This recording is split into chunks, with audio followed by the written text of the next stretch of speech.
Wayyiqra Chapter 5. And when a being sins in that he has heard the voice of swearing and is a witness, or has seen, or has known, but does not reveal it, he shall bear his crookedness.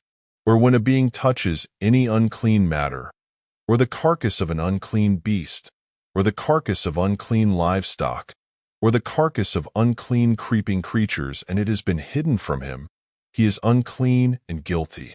Or when he touches uncleanness of man, any of his uncleanness by which he is unclean, and it has been hidden from him, when he shall know it, then he shall be guilty.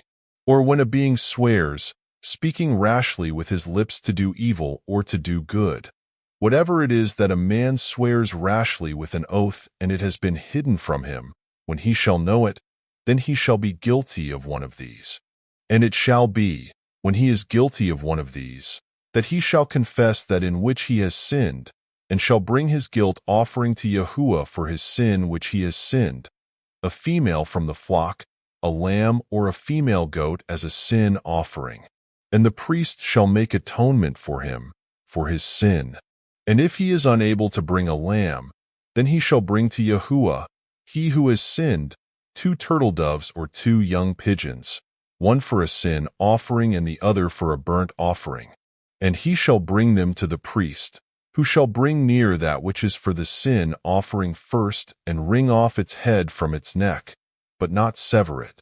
And he shall sprinkle some of the blood of the sin offering on the side of the altar, and the rest of the blood shall be drained out at the base of the altar. It is a sin offering.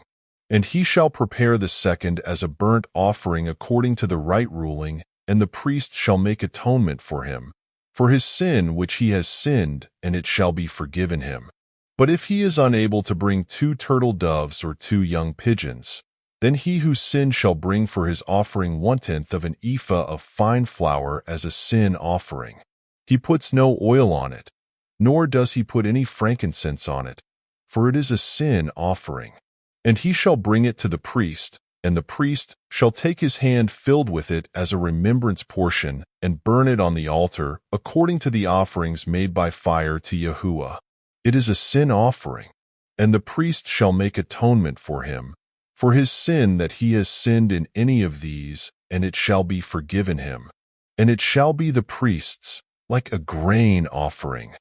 And Yahuah spoke to Moses, when a being commits a trespass and has sinned by mistake against the set-apart matters of Yahuah, then he shall bring to Yahuah as his guilt offering a ram, a perfect one, from the flock, with your valuation in shekels of silver, according to the shekel of the set-apart place, as a guilt offering.